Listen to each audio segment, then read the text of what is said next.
Good evening. Welcome to another episode of Let's Talk About Mental Health. I'm Nels Kloster. I'm an addiction psychiatrist and I work in Southern Vermont. And my name is Robert Stack. I'm a licensed alcohol and drug counselor, a licensed mental health counselor. Good evening. Yeah, and again, as a reminder for folks to send in questions or to contact us, we have a Facebook site at www.letstalkvt. And we have an email address, questions@letstalkvt.com. I think I might have messed it up. Facebook.com/letstalkvt. And for email, questions@letstalkvt.com. There.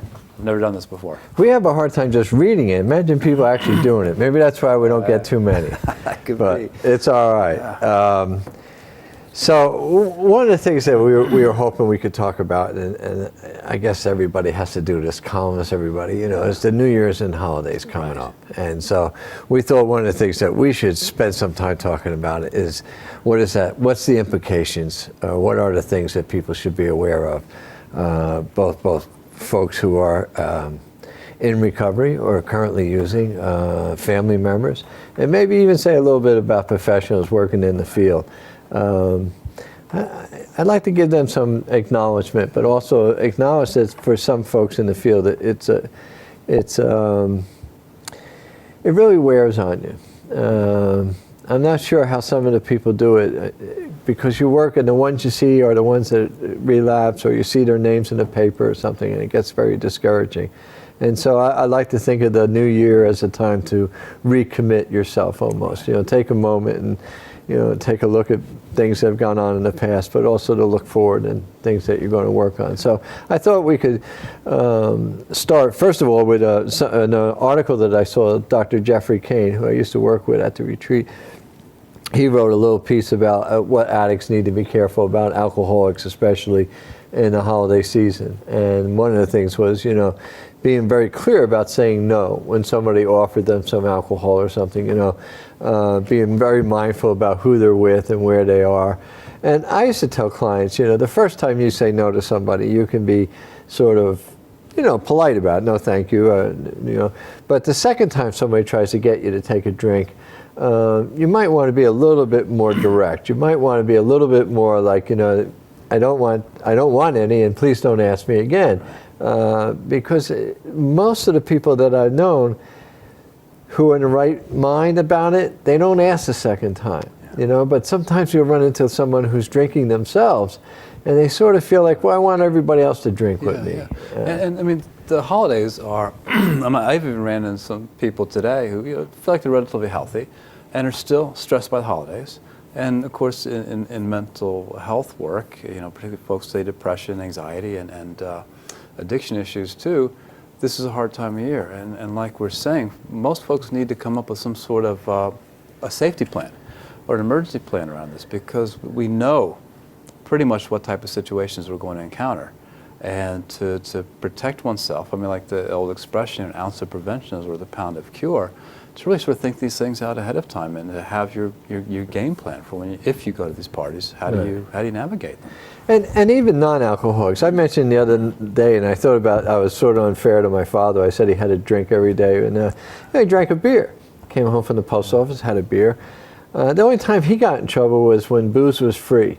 Union meetings, weddings, things like that, and whiskey was flowing. And I remember, I'm sure it's not true anymore, but back in the day, companies and people used to give bottles for Christmas, and it took away from it. He would be working. Back in the old days, the post office worked overtime, like lots of overtime, and then he'd come home and bottles. And so I just want to say that even for people who aren't alcoholic, who aren't just prepared for all the booze that comes out, like they normally wouldn't drink in the morning, but all of a sudden they find themselves being offered spiked eggnog, or other stuff like that, and you find. So I guess I just want to say that with alcohol you want to be really careful. You really want to be careful about what you're drinking, how much you're drinking, especially if you're going to get in the car to drive home, or you have other responsibilities. And it can be a long day. People who aren't used to drinking earlier in the day can often get in trouble by the end of the day. And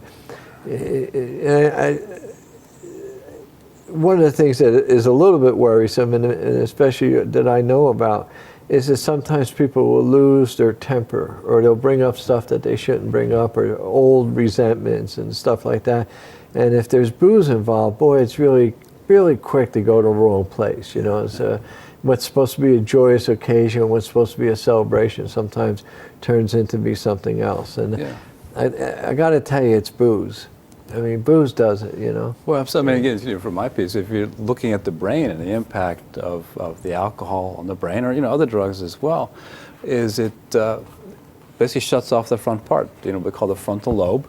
And one of the functions we talk about there is executive functioning, which is, it's basically almost like sort of a break or an internal parent that says, no, you shouldn't do this thing. You shouldn't get in a fight. You shouldn't bring up this argument or this resentment. And also it impacts the cerebellum, which is sort of lays in the back of the brain and is responsible for balance. So the idea, you know, not being able to do the whole finger nose thing, not be able to walk a straight line, is because of the impact that alcohol has on the cerebellum.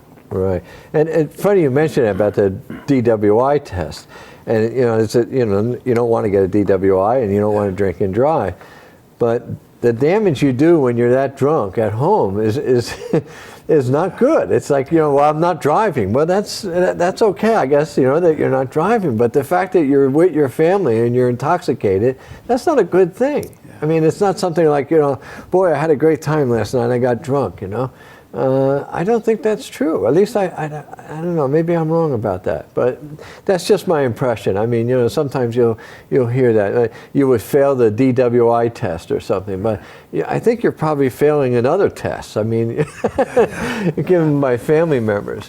The other thing. Oh, go ahead. I'm sorry. No, I was just saying that you commented earlier about the idea of being asked, you know, if you're struggling with alcohol or drugs and you're trying to stay sober for the holidays, and somebody offers you one out of sort of you know, politeness, you know, it's considered good manners, and then they offer you again and again, to maybe remember that that's not necessarily a statement on you who are struggling to be sober, more sort of a statement on the people who keep offering you that thing. That there's a discomfort with the holidays for a lot of people, certain expectations, you know, family relationships, you know, the holiday's supposed to be perfect, that sort of idea, and even people who don't have, say, maybe we call it serious problems with alcohol, for example, might not have the skills emotionally or socially to navigate the stress of these holidays, the intimacy of that period of time, and use the alcohol to help get through that. And as many people newly in recovery realize, is that whatever everybody around you is doing is always considered normal. So if I grow up and everybody's drinking, then that's normal.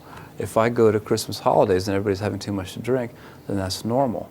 And the person who's trying to be sober then introduces into this whole setting the idea that, no, it's not normal to get drunk to celebrate Christmas.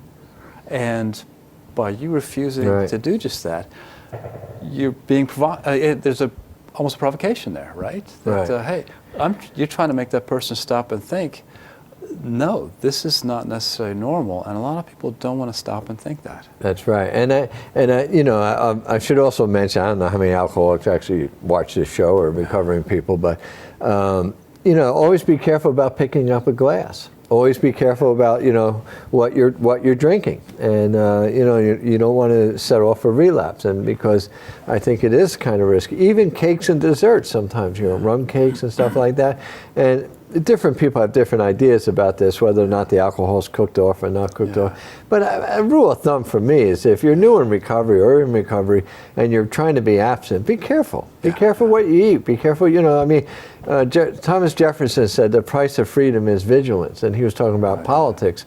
But I think the price of freedom from addiction and alcoholism is vigilance.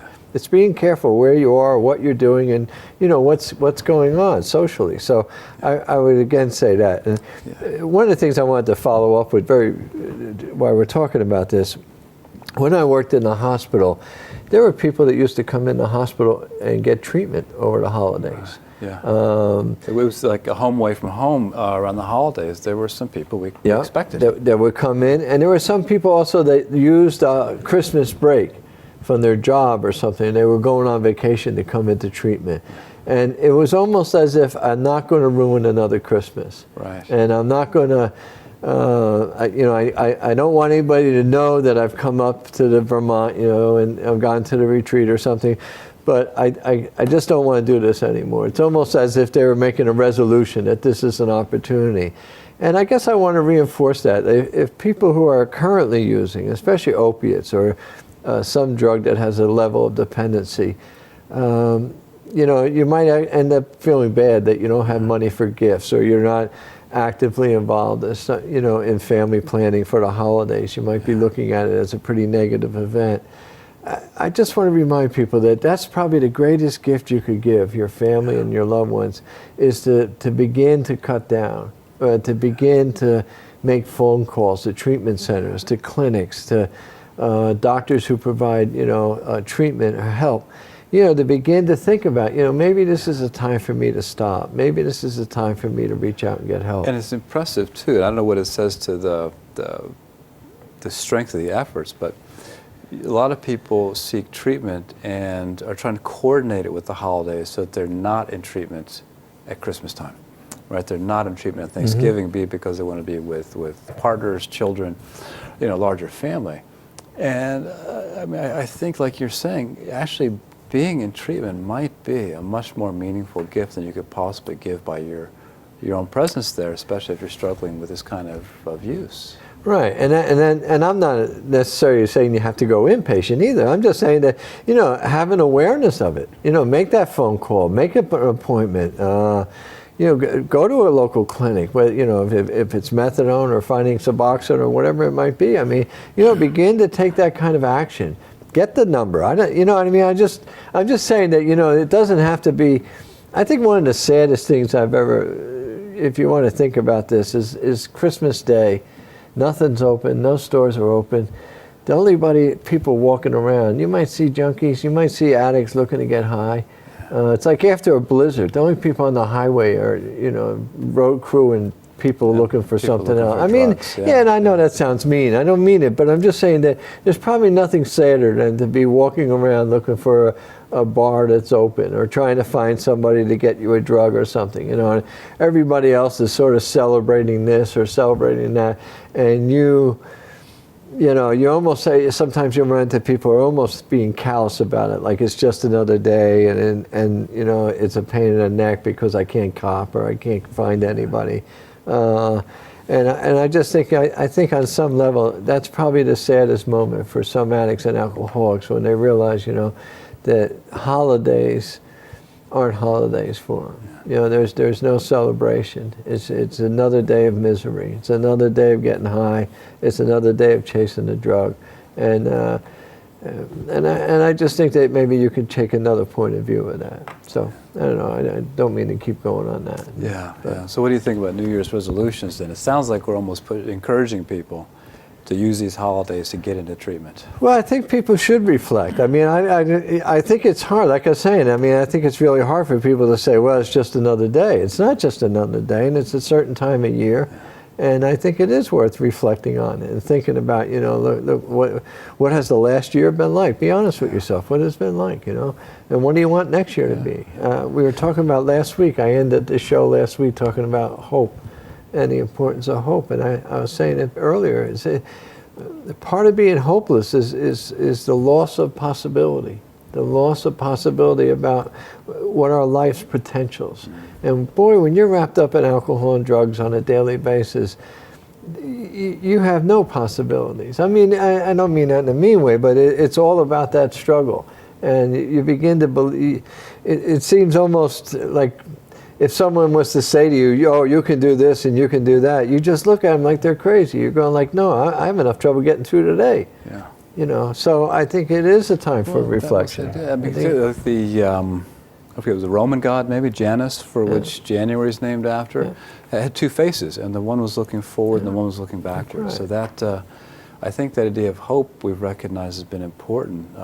If you think about old mythology, or even say urban mythology, these always have lessons in them. And remember Pandora's box, when that got opened up, and germs, pestilence, but supposedly all the hard negative things about civilization came out of the box. she closed the box, and there was that one voice that was left in there, right? And she opened it up, and there was hope that was still left behind there that then had to be released, of course, in the face of all this adversity that's out in our lives. That's right. That's a beautiful message. And one of the things I want to share too, in case there's family members watching, and one of the things to be really careful with sometimes alcoholics and addicts, because of the illness, the nature of their illness, they become very powerful in the family, in their own right, if you will. And sometimes they almost become, they interfere with the celebration. People try and figure out, how, there's so much turmoil, there's so much stuff going on, and what's going on with them and how difficult it is. And it takes away from the joy, and it takes away from and I think, now I don't know how to do this, and I can't tell you any one specific family method, but almost figure out a way to have the joy, have the celebration, and don't allow the alcoholic or the addict to control it. I mean, I used to make a joke, it's like, alcoholics take depressants every day and you put them in charge of vacation. It's not a good idea, I mean, it's like, but I don't want to joke about it because it's a serious issue, but I think you want to figure out, we can't allow this holiday to be ruined again. I'm not going to allow this happen to the children. I'm not going to let this happen. We love you, we care about you, but we're going to go ahead and have this celebration. We're going to go ahead and go to church, and we're going to open the presents. And you can be with us, but you cannot dominate this, and that's not allowed anymore. And a lot of people feel they don't have that power or the permission to do something like that, to take that kind of control, that family has to stay together, the celebration has to take a certain path. And that could be a particularly powerful moment to then sort of take the family back in control and try to move the addict out of controlling the whole situation. That's right. And again, and I just mentioned this because I've worked so much in treatment center. A lot of times people would be going home wanting to go home for Christmas, and I appreciate that. I recognize that, but a lot of times, I mean, they're just abstinent. And the reason they came into treatment a couple of weeks before, or a week before, was that things were going poorly. Yeah. And they go back home, and there's still a lot of resentments. There's still a lot of stuff going on. It isn't like, gee, in that week I was getting detoxed. It's not happily ever after from that point No, on. and you almost have to be mindful of that. That on one hand, the one person wants to start over, like a fresh start, and yet there might be people in the family that are still reacting to previous events and still have resentments. They didn't go to get treatment. They didn't get help. They didn't get no one to talk to. And so you sometimes have that almost clash of point of view, if you will. Like somebody comes back and they, okay, well, this is going to be different this year. I'm sober. And to realize, too, that when people get hurt, that we protect ourselves. Right. Sort of fool me once, shame on you, fool me twice, shame on me. So even if you are sort of coming out of treatment, even if you have made a resolution that you're going to make some changes, you have to realize that at a point your words have become hollow. And the family is waiting for an accumulation of actions to speak that there actually haven't been some change.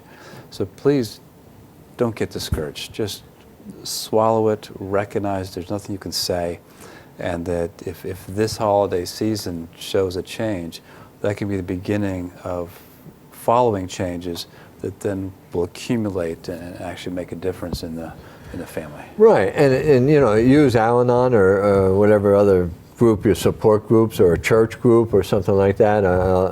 Encourage the alcoholic, if he admits that he's an alcoholic and he's comfortable with it, go into AA, go into these alcothons that they have both on Christmas and New Year's, reaching out, talking to people, not to be alone.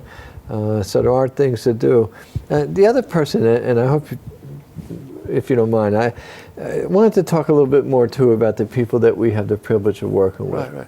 But before we shift, yeah. You said something earlier, I just want to make sure everybody knows, like alcohol and desserts, rum balls, whatever it might be. The prevailing opinion is that does not cook out.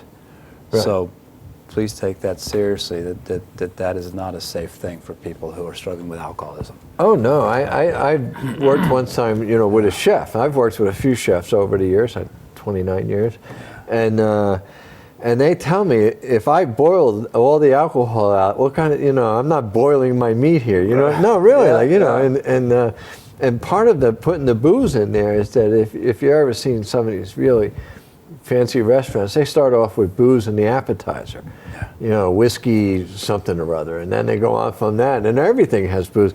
By the end of the meal, you got a nice glow. You know, it increases your appreciation of fine food. Right. So we're not going to perpetuate that falsehood. No, we're not. There's alcohol in there. No, there's not, and very rarely do you ever see it, and that's especially true with desserts. I mean, if you see something with booze or something, it's not cooked out. I mean, it's booze. Yeah. But we want to praise the people that work in this field with us, that we've been privileged to work with. Yeah, and yes, I do. I've thought about it. I was talked to you about it earlier a couple of weeks ago, and I think one of the sad things, and I've watched it over the years, is that when you're working with alcoholics and addicts, first of all, sometimes other professionals make judgments about you, like, oh, that's who you work with. You know what I mean? As if they're, you can't do better with. Yeah, you know what I mean? Like, oh yeah. Oh, so what do you tell them? Don't drink, right? Yeah, I guess that's what I tell them. But it's that idea, But more importantly, I think for a lot of people, and I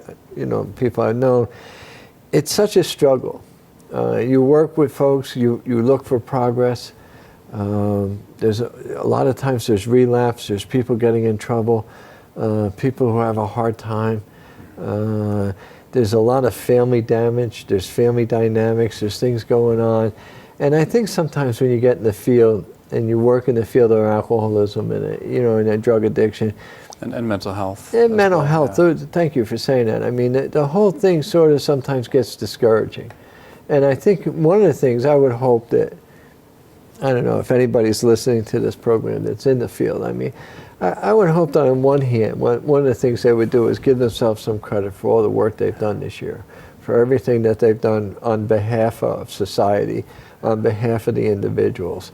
They show up. And, I mean, we always talk about the importance of the client showing up for treatment, but, the treatment providers have to show up. Yeah, and here's the thing, with the holidays, I mean, this is a 24/7 enterprise for many of our friends and colleagues. Mm-hmm. And that means, somebody's working Christmas morning, somebody's working at midnight New Year's Eve, somebody is, working Christmas Eve, somebody's working during dinner time at Thanksgiving. And these are not easy things to do, right? No. Not being with one's own family at those special times and having to make adjustments around that. Right, and it is, and also the whole idea, and I think one of the things that I would hope for, is that when you look forward to the coming year, and there's a lot of ways you can look down the line and say, well, I remember, a whole year of clients, or, how long is this going to go on, or, you open up the new calendar book. I don't know about you, but I guess you're on computer, but, the old calendar, you know what I mean? Like, there's a bunch of blank pages, and eventually they're going to have a lot of people's names, and every name will be a story, and every story will be some sadness and some, heartbreak. And yet, every story has an opportunity for recovery, has an opportunity for hope, and I think you sometimes don't see that. You don't feel that. You feel. I remember feeling. I was in morning report sometimes, and we get report for 20 individuals, and it would just feel almost overwhelming. Yeah. I mean, it would just feel like, oh my goodness, And on one hand, I'd be grateful that they had joined us. I was grateful that they were no longer out there, right, and that now they were in our care. But on the other hand, I would often feel sort of intimidated by it, like, oh my God, what can we possibly do, What can I can't fix anything. Yeah. I think especially like in this time now when medications have taken such a central role in mental health care, and all the questions we have about really how useful those might be, I think it forces me to realize and remember that it's the relationships that really matter, that, being social animals. And this is one thing that we offer to our clients or patients, however you want to refer to them, is somebody who treats them decently, somebody who treats them with some warmth and some consideration, that we should never underestimate the power of that. And I would say it's even more powerful than anything we do with medications, is to have that kindness and that reaching out and the expression of of caring about somebody is tremendously powerful. That's right. And last week I was I was in the emergency room for 7 hours on my heart, but there was a nurse there that used to work in admissions in the hospital, and she was talking about sometimes she would have people come in the emergency room, and they would be involved with Department of Corrections or using or an addict, and in some ways, the reputation is that you don't get treated nicely. And she was telling me how she always goes out of her way to greet them and to welcome them, to say hi and make them feel welcome and congratulate them on their struggle to get better. The fact that they're involved with different programs and stuff. And, I was really touched. I mean, I was nervous about something else, about my heart, but I was really touched by it. She was come to tell me about it, that she wanted to reassure me that, Robert, I see your clients. I see people that you work with, and I always give them like a heads up. I always tell them how pleased I am to see them struggling and getting better and stuff. And you mentioned earlier that you have a person that works as a receptionist, and she's... Absolutely, that everybody matters. I mean, for the person who picks up the phone and has a cheerful voice and sounds welcoming, when you think about the struggle of people with mental illnesses, including the addictions, who get so much sort of negative response, so much criticism, the magic almost that's there when somebody just acts humanely with them. Yeah. And you have to appreciate that they've been rebuffed. I mean, I'm talking about people who work in the field. They've been treated poorly by some of these clients. I mean, they're demanding, they get angry, they lie to you, they do all kinds of stuff, and not to become callous and insensitive to them, not to sort of to continue to see the human, to continue to see the person that's before you. I think that's a gift, and I've always thought that. Sometimes you think, well, somebody's working here because they can't find another job or something. I don't know, some mean thing. Yeah, they damage themselves. But it's just not true. I mean, almost 99% of the people that I work with over the years have been there because they want to be helpful, because they really value what they're doing, and they really wanted to be there for these folks, even in spite of the fact that you know what I mean? You don't get a lot of money, you don't get a lot of praise. Nobody thinks, oh, it's great that you're doing this, But I think it is great. When I had a teacher, and he had a theory he called the 2 bits theory. And that was that everybody is constantly putting in their 2 bits. And while what I might say on a given day or at a given moment might seem to have no impact whatsoever, if you consider that it's part of a continuing contribution that the whole world is making towards somebody, eventually all those 2 bits are going to add up. And I think that what's kept me going is that faith that this 2 bits will add up with the 2 bits that everybody else puts in. And we have to keep that faith. One of the greatest gifts that I used to get, and I don't get it anymore, I'm not working, but was to see somebody who was down on their luck and really in bad shape and really looking at the end of the road. And they would come in and they would see where they were and they'd say, God, this is look where I've ended up. And this is the pits. And talk to them 2 weeks later, a week later, and have them say, boy, this is great. Look where I am now. I'm starting off, and it's really, and when you get that opportunity, it's an incredible gift to see somebody change their life. But boy, sometimes you lose sight of it, and I just wanted to mention that if there's any people who work in the field that see this program, thank you so much for what you do. Just try to instill some hope. Yeah, give a little hope, and that's all I really want to say is that. Thank you so much for everything that you do. Right, and wish everybody wellness for the holidays.